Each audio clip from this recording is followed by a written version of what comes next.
Eu não consigo voltar pro chat. Tem coisa para comentar? Já viu, ó, eu vou dar uma lida aqui, ó, nos nossos senadores, que têm mais de 70 anos de idade, tá? Já estão ali na casa, ali no Senado e tal. E que praticamente você não escuta falar de nada da obra desses caras, tá? Então, ó, eu vou falar aqui, ó, se tiver algum que fez alguma coisa, vocês me avisem aí no chat, tá? Se tiver, vocês avisem aí no chat. Confúcio Moura. Já ouviu falar? Vamos lá. Aqui, ó. Esperidião Amin. Só ouvimos falar por causa de uma CPMI aí recentemente. O Esperidião Amin tá na política desde o tempo que eu jogava bola na rua. Hamilton Mourão. Posso passar, vai pro próximo. Senadora Ivete da Silveira. Santa Catarina. Jader Barbalho é do Tinhoso. Jacques Wagner é do Tinhoso também. Jarbas Vasconcelos, 82 anos. Esse cara tá vivo, maluco. Jaime Campos.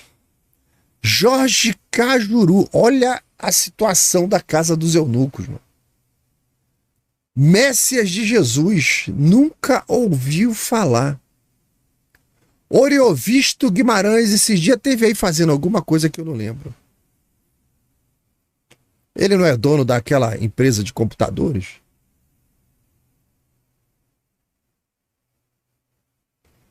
Otto Alencar, Paulo Paim, Renan Calheiros, tudo do Tinhoso. A senhora Tereza Cristina foi ministra da Agricultura, né, no tempo do Jair.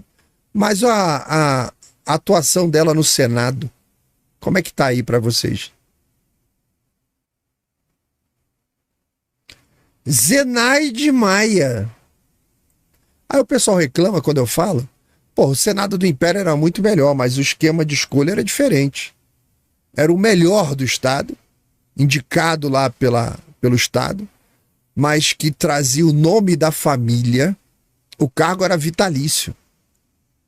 O cara ficava senador até a morte. Mas ele trazia com ele a honra de representar o seu estado e o nome da sua família. Nunca teve problema. Eles faziam uma lista dos indicados e o imperador escolhia o senador. Aí, com isso, se formou o Senado, era uma casa de estadistas. Você podia pegar cada um daqueles senadores e colocar como o presidente do Brasil, que não estaria mal representado, não. Agora, hoje... O que se tornou o Senado, hein? Faltou a Mara Gabrilli, né? Inútil, absolutamente inútil. A Marlúcia falando que a atuação da Tereza Cristina é igual a do Marcos Pontes, né? Eles são ótimos no ministério, mas na política...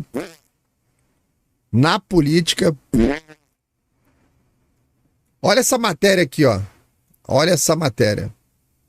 Lê na tela aí.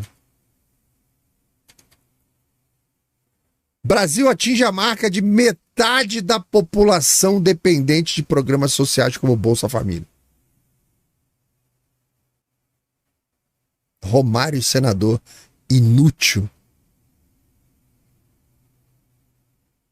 Olha aqui, ó. Metade da população já está pendurada em programas de bolsa. Você vê, o Brasil atinge um ponto insustentável, né? Quase metade da população dependente de algum tipo de transferência de renda estatal. O que deveria ser uma política de emergência se converteu num modelo permanente de administração da pobreza. O governo não tem nenhum interesse em tirar ninguém dessa situação. Zero interesse de tirar alguém dessa situação. São eleitores. Tecnicamente, isso aqui representa um tremendo desequilíbrio fiscal crônico. Programas aí como Bolsa Família, benefício de prestação continuada, o BPC, nem para todos os PPCs, né, claro, mas o Auxílio Gás e outros desses programas, eles consomem parcelas crescentes do orçamento. Hoje, quase 300 bilhões anuais. E a maior parte desse valor não é compensado por qualquer tipo de aumento de produtividade ou geração de riqueza. Isso é compensado? Não. Isso é endividamento público e aumento de carga tributária. Um ciclo vicioso de destruição de futuro. Essas pessoas que estão no Bolsa Família, 100 milhões de pessoas quase, não tem ninguém contribuindo para sua aposentadoria, não tem ninguém contribuindo para o futuro, não tem ninguém fazendo nada. Estão só vivendo hoje, carpe diem. Carpe diem. Isso aí, todos os países têm isso, tá? Agora, com aquele lockdown lá que aconteceu lá nos Estados Unidos, do orçamento, os supermercados estavam reportando, as pessoas estavam vendo isso, tiveram vídeos na internet mostrando isso. Você entra no mercado americano e quem está nos Estados Unidos aí, quem passou por isso, pode comentar. Você via todas as prateleiras absolutamente forradas de mercadoria. Tudo arrumadinho, como se você tivesse sido o primeiro cara a entrar no mercado naquele dia. Tá tudo lotado, tudo preenchido, não tinha um espaço nas prateleiras. E o pessoal foi perguntar o que está acontecendo. Por que o mercado está assim? Porque com a paralisação do governo americano, tem uma pletora de gente pendurada em programa social também lá no governo americano, que são os grandes compradores de comidas no mercado. E o americano descobriu semana passada que são os impostos que fazem aquelas mercadorias saírem das prateleiras.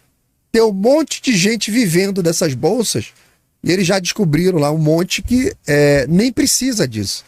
O cara arrumou um caminho que recebe um vale todo mês para fazer compra, ele não gasta dinheiro com aquilo e vai embora. Então, o impacto imediato disso é a compressão do espaço fiscal brasileiro. O governo gasta mais com o custeio social do que com investimento, infraestrutura, ciência, saúde, tecnologia, tudo isso pilar do que a gente poderia justamente dizer que é o futuro. O futuro de um país é justamente você reduzir essa dependência e dar independência para as pessoas, cada um construir o seu futuro. Se ficar todo mundo pendurado no Estado, e aquela história, não existe gente pendurada no Estado, estão pendurados na sociedade. A sociedade que tem 100 milhões de pessoas penduradas nela, ela não consegue avançar. Você não consegue correr na rua com uma pessoa sentada no seu ombro. Você vai andar devagar. Então a sociedade está condenada a não crescer, não se desenvolver, porque tem 100 milhões de pessoas penduradas nos ombros dos brasileiros. A economia entra num ciclo de estagnação, é o que a gente está vendo. A economia, o comércio, a rua, está tudo deprimente. Aí da sua cidade, você pode comentar aí no chat. Está tudo deprimente. Está tudo parado, estagnado, devagar. Porque o Estado fica redistribuindo o que o setor produtivo gerou. Gerou já no talo, já no limite. Ele não consegue avançar mais do que aquilo. No mercado de trabalho, o efeito é tremendamente corrosivo, né? A existência de benefícios contínuos, do jeito que está acontecendo, sem uma contrapartida de qualificação ou de reinserção produtiva, desestimula absolutamente o quê? A formação de profissionais. Então a escola forma mal, não precisa formar bem. Se formar bem, não vai encontrar economia para trabalhar. Por isso que não aparece tanto essa diferença pedagógica que a gente comentou. O IBGE já disse, 40% do Brasil trabalha na informalidade. A produtividade brasileira está parada nos níveis dos anos 80. Não avançou. Não avançou. Agora veio a inteligência artificial para ajudar. O Estado já foi lá e está querendo regular a IA para que a gente continue do jeito que a gente está. No longo prazo, o quadro é bem mais grave para o Brasil, porque o aumento dessa dependência cria uma fragilidade política e social. Chega um momento que essa pessoa se torna um inútil social. Ah, eu vou trabalhar agora. Já está com 60 anos de idade. Você vai trabalhar em quê, filho? Você passou a vida pendurado numa bolsa. O que você vai trabalhar agora? E os governos tratam esse assistencialismo como uma ferramenta eleitoral. Não é um instrumento de transição de Estado, tipo, ó, teve uma tragédia lá, acabou a renda de uma cidade inteira. Você pode chegar lá e garantir a renda dessa cidade, reconstrução, e acabou depois. Depois acabou. Para isso que serve. Tem que ter o mínimo. Tem que ter o mínimo ali. O ideal, assim, o cidadão tem que deixar de ser o que hoje ele é um cliente do Estado. Ele está lá dependendo, como se fosse um filho do Estado. Mas ele também está condenado à miséria, porque essa é outra situação que leva o país para a miséria. Por isso que todas essas ditaduras de esquerda, socialistas, acabam conduzindo o país inteiro para a miséria. A Venezuela chegou num ponto onde ela não consegue mais ter gente para conduzir a sua indústria de petróleo. Tem vários cargos na indústria de petróleo na Venezuela que está lá russo, iraniano.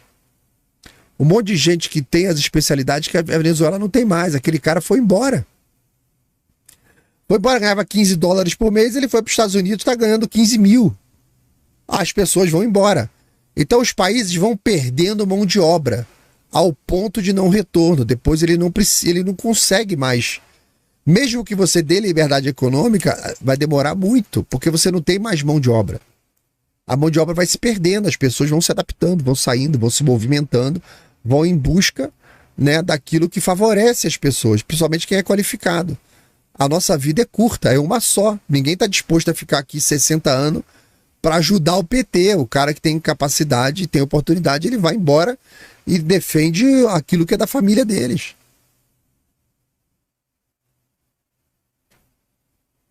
Né? A consequência macroeconômica disso é previsível.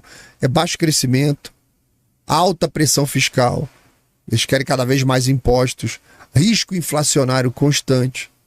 E a consequência moral é ainda pior, porque acontece a perda da noção da responsabilidade individual, a perda da noção do mérito. Isso é tudo substituído por uma lógica de que o governo é que vai te salvar, vai te ajudar, vai te manter. E a pessoa se torna um sem vergonha. Aí depois, para você sair dessa situação, é dificílimo. Um país que metade da população depende de auxílio não é um país. Isso não é um país. Isso é um sistema parasitário, onde o Estado engorda, esses pusilânimes ficam todos ricos e a nação fica pobre. Vai se enfraquecendo e vai caindo. Beleza? O que a gente tem mais aqui de política? Deixa eu ver. Cara, tu viu essa notícia aqui, ó? Então vamos lá. Vocês viram essa informação aqui? A tilápia importada pela JBS, a suspeita que ela vai chegar no Brasil cheia de cocô. Eu achei meio exagerado, mas foi o seguinte: há evidências que essa tilápia, tá, tenham sido utilizadas num sistema de tratamento de águas residuais, ou seja, o pessoal cria a tilápia numa água que é suja de esgoto, ela come merda, ela cresce forte, parruda, mas ela é usada lá no Vietnã para sistemas de tratamento de águas residuais, principalmente na Tailândia. Então, o estudo lá que aconteceu de 2012 a 2015 descreveu ali um modelo de crescimento para a tilápia em jaulas e lagoas com oxidação de águas residuais. O relatório da FOA afirma que as tilápias já são criadas em tanques de esgoto, assim como estações de tratamento de águas residuais em regiões tropicais, porque elas ajudam ali. É um trabalho mútuo, né? Dela come merda e ao mesmo tempo limpa a água e você cria a tilápia. Essa tilápia que está vindo do Vietnã, a gente não tem essa informação. A informação que a gente tem é que, acho que nessa região, a galera usa muito tilápia para limpeza de águas residuais, tá? Fica lá comendo merda Tá bom? Se a tilápia chega aqui em bife, não tem problema, tá só a carne do animal ali. Agora, se ela vai chegar para você inteira, para você depois limpar, lamento informar. Cocoliforme fecal na veia. Notícia que saiu ontem, me deu arrepios aqui, ó. Lula decretará a morte do Vale Refeição e do Vale Alimentação. Eles estão inventando uma nova merda aí pra semana que vem, tá? Na próxima terça-feira, Lula pretende assinar um decreto alterando a essência do programa, o PAT, Programa de Alimentação do Trabalhador, que inclui Vale Refeição e Vale Alimentação. O Lula vai mudar na terça-feira essa porra. O que vem no caminho aí, a gente ainda não sabe. Meu Deus! Medo. E vamos ver esse podcast aqui. Eu falo pra todo mundo, quem iniciou o negócio de podcast no Brasil foi o Flow. Eu falei, não, foi o Sérgio Moro. Esses podcasts do Sérgio Moro eram sensacionais. Aí, vamos lá. Ele ainda não era tesoureiro e ele começou a atuar na arrecadação. Vacari. Coisa à parte. Sei. E por quê? Tu vai me explicar? Porque nessa época tinha outro... Porque o então presidente Lula determinou isso. Ih! O senhor pode me esclarecer essa afirmação? Posso, sim, senhor. Eu fui chamado a Brasília. Eu não sei se eu falo os nomes todos, por quem me chamou. Aí fica a critério do senhor. Eu fui chamado. Pessoas com foro privilegiado, eu fui chamado a Brasília e essa pessoa falou assim: olha, você vai conhecer uma pessoa indicada pelo. Ele fazia esse movimento, não citava o nome. O Lula tinha. O presidente Lula, ele era conhecido como chefe, era chamado como chefe, grande chefe, Nine, ou esse movimento com a mão. Então, você vai receber uma pessoa que está sendo indicada e ele vai conversar com você. Ele vai ser agora quem vai atuar junto às empresas que trabalham para a Petrobras. Foi quando eu conheci o Vacari em 2007. Eu não sei se eu entendi muito bem a sua descrição. O senhor foi chamado a Brasília? Por um ministro de Estado da época. Tá. Essa pessoa tem foro privilegiado hoje? Não, acho que hoje não. Então, se o senhor quiser dizer o nome... Foi o senhor Paulo Bernard. Tá, e como é que foi mesmo? Paulo Bernard chegou, falou que a partir de agora, você vai ter contato com uma pessoa chamada Vacari, João Vacari, vai te procurar e ele vai fazer os contatos com as empresas. Isso foi em 2007? 2007. Tá. E a partir daí, até o Vacari assumiu essa posição e depois ele se tornou o tesoureiro oficial do partido e continuou. Ou seja, eles sabem de tudo. Toda essa galera da cúpula do PT, essa turma sabe de tudo. Tudo. Porque eles fazem parte. O Lula foi o coordenador da roubalheira. Ele estava lá. Ele foi o coordenador dessa roubalheira toda. Né? Ele coordenava, falava. Ele está fazendo a mesma coisa hoje. Eu não tenho nenhuma dúvida que ele faz a mesma coisa hoje. Zero dúvidas. Tá? E depois ele se faz de desentendido ali. Não sei de nada, não falei nada, não sei, não quero falar, não quero fazer. Vou mostrar um outro vídeo para vocês aqui. Olha essa situação apresentada aqui pelo rapaz, tá? Do que está acontecendo no Brasil. Tá aqui, ó. Trabalhar de carteira assinada, ganha um salário mínimo. Tá aqui um salário mínimo sem os descontos, R$ 1.520, que é 1.518.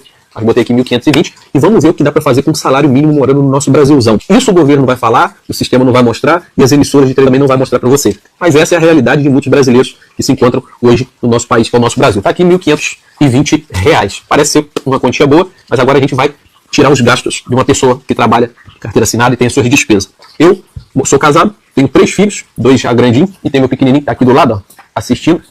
E nós temos um gasto de alimentação de R$ 600. Aqui, ó. 1, 2, 3, 4, 5, 6. R$600 a gente vai no mercado todo mês e deixa lá no mercado, beleza? Esses R$600 dá pra gente comprar uma alimentação que vai durar um períodozinho bem pouco, entendeu? E como não dá para durar o mês todo, a gente compra uma cesta básica na mão do camelô, né, que vende na porta de casa. Uma cesta básica bem pequenininha, custa mais R$250. Vou tirar aqui mais R$250, porque vocês sabem, você que é trabalhador sabe que R$600 não dá para sustentar uma casa com 3 filhos e esposa. Vocês sabem. Então, mais R$250 da cesta básica quando o alimento acaba, né? E temos aqui também o nosso aluguel, que é R$450, que é o aluguel mais baixo que a gente consegue para ter uma casinha bem, vocês sabem como é. Então, R$450. Vamos tirar aqui 100, 200, 300, R$450 do aluguel da casa, galera. A gente também tem uma conta de luz que a gente tem que pagar, não tem jeito. E a gente economizando bastante, tomando banho gelado todos os dias, a gente gasta R$150 de luz. Então, menos R$150 de luz, galera. Somando só isso, galera, a alimentação, o aluguel e a luz, sobrou pra gente aqui R$70, beleza? De 1.520, sobrou R$70. Sabe agora o que eu vou fazer com esses R$70? Eu tenho que pagar a água. Se eu quiser ter uma internet na minha casa, eu tenho que pagar a internet também, com esses R$70. Se eu quiser comprar alguma roupa, uma cueca, um sapato, um chinelo, que às vezes arrebenta pro meu filho, ou para mim, ou para minha esposa, eu tenho que tirar desses R$70. Se eu precisar comprar remédio, meus filhos passam mal, eu vou ter que tirar desses R$70 também, beleza? Transporte, se eu precisar de algum transporte, me locomover para algum lugar, ou ir pro meu trabalho, vai ter que ser desses R$70 também, galera. O lazer, não tem lazer. Não tem como ter lazer. Agora você imagina uma criancinha dessa aqui, ó, chegando pra você falando assim: ei, papai, vamos na praça chupar um picolé? Igual Mortal Kombat, já parece. R$70. E tem o nosso gás também, que acaba. Você sabe que só o gás, só a internet, isso aqui não paga a internet, beleza? E essa é a realidade de muitos brasileiros que moram no Brasil, trabalham de carteira assinada e tem que sobreviver com isso aqui. Aí qual é o problema dessa situação? Tá? Esta situação, ela é praticamente impossível das famílias saírem dessa situação por conta de uma coisa chamada salário mínimo. Como que esse cara vai aumentar a renda dele? Ele precisa ser promovido no trabalho dele. Como que ele vai ser promovido no trabalho dele? Será que tem essa oportunidade? Será que ele tem capacitação? Será que ele conseguiu estudar? Será que ele conseguiu uma outra formação? Como é que vai ser? Não tem, isso não existe, tá? Então, veja como que o salário mínimo mensalista, como a gente vive no Brasil, é uma caixa que prende o cara na pobreza. Se ele trabalhar mais, depende, a empresa permite que ele trabalhe mais, a empresa permite que ele faça hora extra, a maioria não permite. Porque o principal problema do salário mínimo é que ele ganha R$1.500, mas o governo já levou outros R$1.500. O patrão pagou R$3.000 por ele. Se esses R$3.000 estivesse na mão dele, que é o quanto ele vale antes do Estado parasitário, nojento, com encargos trabalhistas de ir lá e comer o dinheiro dele, porque esses 3.000 é o quanto ele vale. É o quanto ele vale. E o patrão paga pelo que ele vale, paga R$3.000. Mas só cai 1.500 na mão dele, arredondando, né? A minha proposta que eu tenho falado com vocês até algum tempo é: acaba com hora extra, com o salário mínimo mensal e cria o salário mínimo por hora. O salário mínimo por hora, que era um movimento que eu faria se fosse presidente. Tá? Se você olhar o que o governo arrecada de encargos trabalhistas, diante das merdas que ele gasta, cara, é muito pouco. O governo pode acabar com o imposto de renda, ele pode acabar com o encargo trabalhista, ele pode acabar com um monte de impostos, só organizando o Estado para ser mais eficiente. Não vai precisar desse dinheiro. Ele pode acabar e tirar esse sofrimento de cima da sociedade. Então, o salário mínimo por hora, o projeto ideal que a gente deveria acabar com o encargo trabalhista. Ah, você divide as horas, quanto que é a hora de trabalho do cara que ganha salário mínimo, mas pelo salário mínimo hoje, deixa eu fazer umas contas aqui, ó. A pessoa que trabalha 8 horas por dia, 22 dias por semana, dá 176 horas, né? É uma conta bem grosseira, tá? 170 mil salário mínimo, dá mais ou menos R$8,5 por hora. R$8,50 por hora que o cara ganha salário mínimo, tá? Se você tira encargos trabalhistas e dobra isso aí, o cara vai ganhar R$16 por hora. Já vai cair na mão dele R$3.000. Mas o salário por hora tá? Ainda permite a esse cara que tá aqui, ó, no sábado, ele falar assim, ó, consegui trabalhar no sábado, no posto de gasolina, que vai me pagar ali R$ 20 por hora. Então eu tiro 160 no sábado ali, já aumenta a minha renda, já vai para R$ 640 a mais por mês, só porque ele trabalhou no sábado. Porque e como não é o salário mínimo mensalista, o salário mínimo mensalista congela você numa posição. Você não pode assinar carteira 2 vezes. Você não consegue, é difícil pra cacete. Depende de uma porrada de coisa. Então você não consegue ter 2 empregos oficiais. É difícil. Tem que acertar carga horária, tem que acertar um monte de coisa para o cara poder sair dessa situação. Então a melhor coisa que a gente poderia fazer hoje para dar um salto no nosso mercado de trabalho é retira completamente encargos trabalhistas, todos eles. Mas lembrando, ao retirar encargo trabalhista, você não tem mais 13º. Você não tem mais férias. Você vai ter que guardar o seu dinheiro. Eu estou tirando do que eu tomava do patrão e estou dando para você. Isso é uma relação de adulto. Você tratar o trabalhador como um adulto. Você vai receber R$ 16 por hora e você guarde o seu dinheiro. Planeje as suas férias. O mundo é assim. E o mundo tá cheio de dinheiro porque ele é assim. E você dá a opção pro cara. Você pode continuar como mensalista, você pode adotar o salário por hora. Dá liberdade para as empresas e para as pessoas poderem se locomover e fazer o que ela quiser. Ah, não, eu quero continuar como mensalista, eu gosto disso. Ah, então fica aí, cara, só não reclama. Aí quando você for ver o outro lá que tá ganhando por hora, porque o cara ganhando por hora, pô, ele vai negociar, vai trabalhar menos numa, mas na outra tem 3, 4 empregos, cumpre as 8, 10 horas dele por dia e vai ganhar no final do mês 4, 5 mil reais. É o que o cara de Uber tá fazendo. Pergunta pra galera do Uber se ele quer voltar pra CLT. Ele não quer voltar pra CLT. Ele fala, pô, aqui eu ganho 6 mil, ganho 7 mil, se eu ralar. Nós vimos no outro dia aqui o garoto de bicicleta, entregador de Uber, fez 5 mil reais no mês, cara. E pra que ele quer voltar pra R$ 1.500, mano? Pra quê?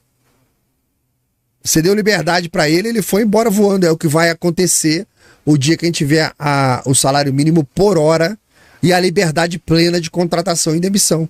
E outra vantagem do salário mínimo por hora é que você vai ter 3, 4 empregos. Atividade, trabalho 6 horas aqui, 4 horas ali, 3 horas ali, 2 horas, trabalho só no sábado ali. Se você é demitido de uma coisa, aquilo não é uma desgraça na sua vida.